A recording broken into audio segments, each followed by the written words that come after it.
ಸೇನಾ ವಾಹನ ಕಂದಕಕ್ಕೆ ಬಿದ್ದಂತಹ ಪರಿಣಾಮ 5 ಯೋಧರು ದುರ್ಮರಣಕ್ಕೀಡಾದಂತಹ ಘಟನೆ ಕಣಿವೆ ರಾಜ್ಯ ಜಮ್ಮು ಕಾಶ್ಮೀರದಲ್ಲಿ ನಡೆದಿದೆ.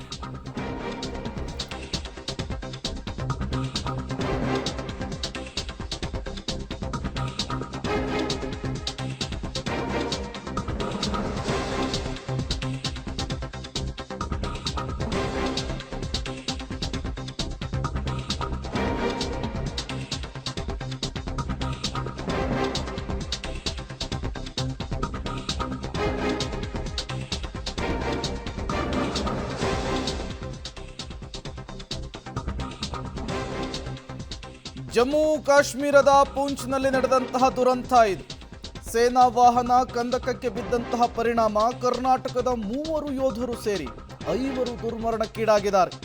ಬೆಳಗಾವಿಯ ದಯಾನಂದ್ ತಿರಕ್ಕನವರ್, ಮುಧೋಳದ ಮಹಲಿಂಗಪುರ ಗ್ರಾಮದ ಮಹೇಶ್ ಮರಿಗೊಂಡ, ಕುಂದಾಪುರದ ಬಿಜಾಡಿಯ ಅನೂಪ್ ಹುತಾತ್ಮ ಯೋಧರು ಅನ್ನುವಂತಹ ಮಾಹಿತಿ ಸಿಗ್ತಾ ಇದೆ. ಮರಾಠ ರೆಜಿಮೆಂಟ್ನಲ್ಲಿ ಕೆಲಸ ಮಾಡ್ತಾ ಇದ್ದ ಯೋಧರು ಇವರು 3 ಜನ ಕೂಡ. ಮಂಜುಗಡ್ಡೆಯಲ್ಲಿ ಪ್ರಪಾತಕ್ಕೆ ಜಾರುತ್ತೆ ಸೇನಾ ವಾಹನ. ಸುಮಾರು 150 ಅಡಿಯ ಕಂದಕಕ್ಕೆ ಸೇನಾ ವಾಹನ ಬಿದ್ದ ಪರಿಣಾಮ ಕರ್ನಾಟಕದ 3 ಯೋಧರು ಸೇರಿ ಒಟ್ಟು 5 ಯೋಧರು ಸಾವನ್ನಪ್ಪಿರುವಂಥದ್ದು. 3 ಯೋಧರ ಫೋಟೋವನ್ನು ನೀವು ಸ್ಕ್ರೀನ್ ಮೇಲೆ ಗಮನಿಸ್ತಾ ಇದ್ದೀರಿ. ಮತ್ತೊಂದು ಕಡೆ ಜಮ್ಮು ಕಾಶ್ಮೀರದ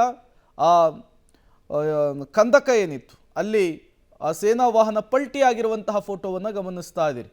ಸುಮಾರು 18 ಜನ ಯೋಧರು ಈ ಸೇನಾ ವಾಹನದಲ್ಲಿ ಸಂಚರಿಸ್ತಾ ಇದ್ರು. ಏಕಾಏಕಿಯಾಗಿ ಕಂದಕಕ್ಕೆ ಬಿದ್ದಂತಹ ಪರಿಣಾಮ, ಅದು ಕೂಡ 150 ಅಡಿಯ ಕಂದಕ, ಅದಕ್ಕೆ ಬಿದ್ದಂತಹ ಪರಿಣಾಮ 5 ಜನ ಸ್ಥಳದಲ್ಲಿಯೇ ಸಾವನ್ನಪ್ಪಿದ್ದಾರೆ. ಇನ್ನು 13 ಜನರು ಯೋಧರೇನಿದ್ದಾರೆ ಅವರಿಗೆ ಚಿಕಿತ್ಸೆಯ ಅವಶ್ಯಕತೆ ಇರೋದ್ರಿಂದ ಆಸ್ಪತ್ರೆಗೆ ICUನಲ್ಲಿ ಟ್ರೀಟ್ಮೆಂಟ್ ಕೊಡಿಸುವಂತಹ ಕೆಲಸ ಆಗ್ತಾ ಇರುವಂಥದ್ದು. ಜಮ್ಮು ಕಾಶ್ಮೀರದ ಪೂಂಚ್ನಲ್ಲಿ ಆರ್ಮಿ ವಾಹನ ಆಕ್ಸಿಡೆಂಟ್ ಆಗಿ 5 ಯೋಧರು ಸಾವನ್ನಪ್ಪಿದ್ದಾರೆ. ಮರಾಠ ರೆಜಿಮೆಂಟ್ನ 5 ಸಾವು ಪೂಂಚ್ ಪ್ರದೇಶದಲ್ಲಿ ಮಂಜುಗಡ್ಡೆಯಲ್ಲಿ ಜಾರಿ ಕಂದಕಕ್ಕೆ ಬಿದ್ದಂತಹ ಸಂದರ್ಭದಲ್ಲಿ ಈ ಅವಘಡ ಸಂಭವಿಸಿದೆ. ಇದರಲ್ಲಿ 3 ಕರ್ನಾಟಕದ ಯೋಧರು ಸಾವನ್ನಪ್ಪಿರುವಂಥದ್ದು. ಬೆಳಗಾವಿಯ ಪಂತ ಬಾಳೆಕುದ್ರಿಯ ದಯಾನಂದ್ ತಿರಕ್ಕನವರ್, ಉಡುಪಿ ಮತ್ತು ಬಾಗಲಕೋಟೆಯ ಒಬ್ಬೊಬ್ಬ ಯೋಧರು ಸಾವನ್ನಪ್ಪಿದ್ದಾರೆ. ಇನ್ನುಳಿದಂತಹ 2 ಏನಿದ್ದಾರೆ ಅವರು ಮಹಾರಾಷ್ಟ್ರದ ನಾಗಪುರ ಮತ್ತು ಸತಾರ ಜಿಲ್ಲೆಯ ಯೋಧರು ಅಂಥೇಳಿ ಈಗಾಗಲೇ ಗುರುತಿಸಲಾಗಿದೆ. ಮತ್ತಷ್ಟು ಡೀಟೇಲ್ಸ್ ಅನ್ನು ಕೊಡ್ತಾರೆ ನಮ್ಮ ಪ್ರತಿನಿಧಿ ದಿಲೀಪ್. ದೂರವಾಣಿ ಸಂಪರ್ಕದಲ್ಲಿ ಜಾಯ್ನ್ ಆಗಿದ್ದಾರೆ. ದಿಲೀಪ್, ಬೆಳಗಾವಿಯ ದಯಾನಂದ್ ತಿರಕ್ಕನವರ್ ಜಮ್ಮು ಕಾಶ್ಮೀರದಲ್ಲಿ ನಡೆದಂತಹ ಈ ದುರಂತದಲ್ಲಿ ಸಾವನ್ನಪ್ಪಿರುವಂಥದ್ದು. ಎಷ್ಟು ವರ್ಷದಿಂದ ಇವರು ಸೇನೆಯಲ್ಲಿ ಕೆಲಸ ಮಾಡ್ತಾ ಇದ್ರು? ಅವರ ಕುಟುಂಬಸ್ಥರಿಗೆ ಮಾಹಿತಿ ತಲುಪ್ತಾ ಇದೆಯಾ? ಏನೆಲ್ಲ ಡೀಟೇಲ್ಸ್ ಸಿಗ್ತಾ ಇದೆ ಸದ್ಯಕ್ಕಲ್ಲಿ ಅಂತ ಹೇಳಿ?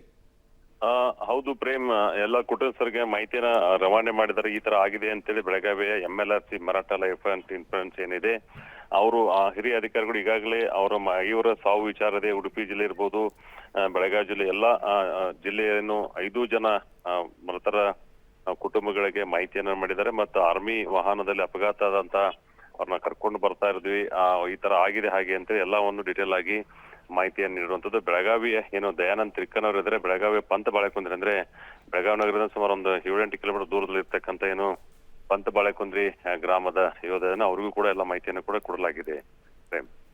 ಓಕೆ, ಥ್ಯಾಂಕ್ ಯು ದಿಲೀಪ್ ತಮ್ಮೆಲ್ಲ ಮಾಹಿತಿಗಾಗಿ.